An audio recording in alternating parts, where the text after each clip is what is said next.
ایک بات انڈرسٹوڈ یاد رکھ لیں، جس کی خدمت کا فضیلت زیادہ ہوتا ہے اس کی بے ادبی کا نقصان بھی زیادہ ہوتا ہے۔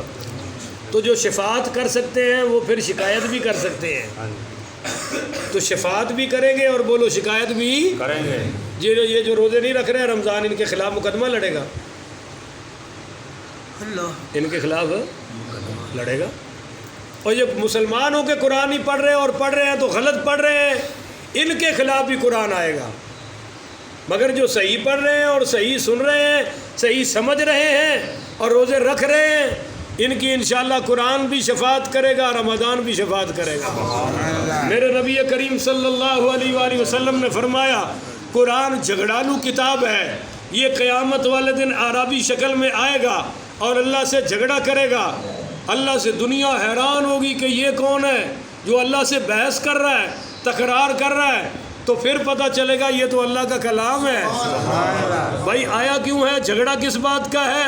یہ قرآن کہے گا اللہ یہاں محشر کی گرمی میں وہ بھی کھڑے ہیں جنہوں نے راتوں کو مجھے جاگ کے سنا، صبح کو بیٹھ کے سنا، سمجھا، پڑھایا، جو میری خاطر جنہوں نے دنیا میں مجھے چھوڑا نہیں، آج میں بھی ان کو نہیں چھوڑوں گا۔ تو اللہ فرمائے گا قرآن چکر لگا، جو تیرے ہیں ان کو پکڑتا جا اور جنت میں داخل ہوتا جا۔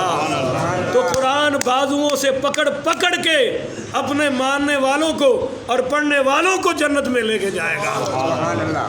اور قاریوں کا تو اعزاز ہی الگ ہوگا۔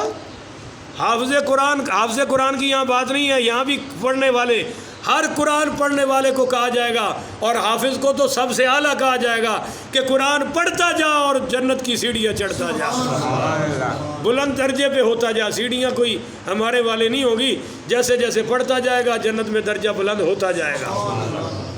یہ قرآن والوں کی شان ہے۔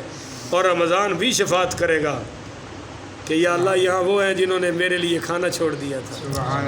اچھی آنکھوں نہ سبحان اللہ، ایک باری بول دیو مڑ کے پھر تسی تھکاوٹ کا شکار ہو جاندے ہو۔ قرآن کہے گا میرے لیے انہوں نے نہیں پیا، ہائے میرے لیے اپنی بیوی کے قریب نہیں گئے، انہوں نے مجھے نہیں چھوڑا، آج میں ان کا ساتھ کیسے چھوڑ دوں۔ تو رمضان اور قرآن یہ دونوں جمع ہو چکے ہیں۔ اِنَّا أَنزَلْنَاهُ فِي لَيْلَةُ الْقَدْرِ شَهْرُ رَمَضَانَ الَّذِي أُنزِلَ فِيهِ الْقُرْآنُ، یہ ہے وہ مہینہ جس میں قرآن نازل ہوا ہے۔ باقی بات میں جمعے میں کروں گا، کہو انشاءاللہ۔ اللہ کو پسند ہوا اور میں نے ہی پڑھایا تو میں آپ کو عظمت قرآن پر کچھ باتیں بتاؤں گا۔ اللہ عمل کی توفیق عطا فرمائے۔ تو آخری عشرے میں بس آپ سب، میں اور آپ مزدور بن جائیں۔ مزدور جیسے دیہڑی میں اپنے آپ کو نہیں دیکھتا۔ میں جب مدرسے پڑھتا تھا تو بڑی غربت کا دور تھا، والد صاحب کا تو سایہ سر پہ تھا نہیں، تو جمعرات کے دن ہم دیہڑی کرنے جاتے تھے لڑکے، عمر بھی میری چھوٹی تھی۔ تو ایک دن تو ایسی مزدوری ملی کہ چوتھی منزل پہ 1000 اینٹیں پہنچانی ہیں۔ تو بڑے بڑے بھاگ گئے مزدور جو کھڑے تھے، نوجوان، اور میری داڑھی مونچھ اور سکٹو تھا، میں بالکل سکٹو تھا۔ میں نے ہمت بھر لی، 80 روپے دیہڑی لی اور میں نے شام تک واقعی وہ 1000 اینٹ پہنچائی، اور اس 80 روپے سے ہفتہ آرام سے نکل جاتا تھا، آرام سے۔ مہنگائی اتنی، اب تو ماشاءاللہ ریاست مدینہ بن رہی ہے کہ لوگ ہر چیز سے ترس رہے ہیں، گھروں میں لڑائیاں پڑ رہی ہیں، بچوں کے کپڑے پورے نہیں ہو رہے، فرمائشیں پوری نہیں ہو رہی، اور لوگوں سے اپنے کھانے پورے نہیں ہو رہے، بجلی کے بل پورے نہیں ہو رہے۔ ہم تو الحمدللہ اچھے لوگ ہیں کہ آپ گاؤں میں تو ایسی پوزیشن ہے نہیں، جن کے کرایوں پر مکان ہیں ان سے جا کے پوچھئے، جن نے روزانہ کرنی ہے اور لانی ہے ان سے پوچھئے، وہ بیچارے خودکشی کے بہانے ڈھونڈتے پھر رہے ہیں۔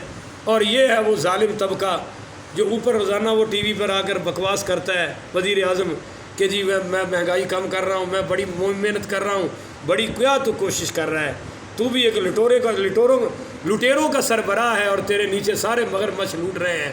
5 سال پورے کر کے تو بھی دفع ہو جائے گا، کوئی اور لٹیرا آ جائے گا۔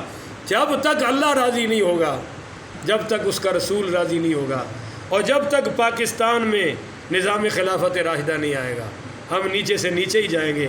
اٹھے وہی چراغ جلیں گے تو روشنی ہوگی، جو چراغ محمد مصطفیٰ نے روشن کیا۔ پاکستان میں غداروں کی کوئی گنجائش ہے؟ چونکہ 6 لاکھ مسلمان شہید ہوئے کہ یہاں اسلام نافذ آئے گا، اور ابھی تک وہ اسلام آیا۔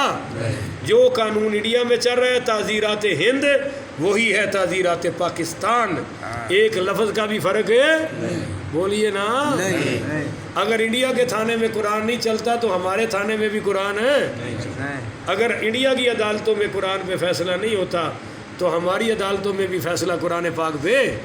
تو پھر کیا کرو گے؟ تمہارے گیس اور سڑکیں، اور اس میں بھی تم ناکام ہوئے، اس میں بھی ناکام ہوئے. ایک ہی راستہ ہے کہ نظام آئے اللہ کے قرآن کا اور میرے نبی کی میٹھی زبان کا. پھر اللہ ترقی دے گا انشاءاللہ. کہو انشاءاللہ. بہرحال اللہ ہمیں عمل کی توفیق عطا فرمائے.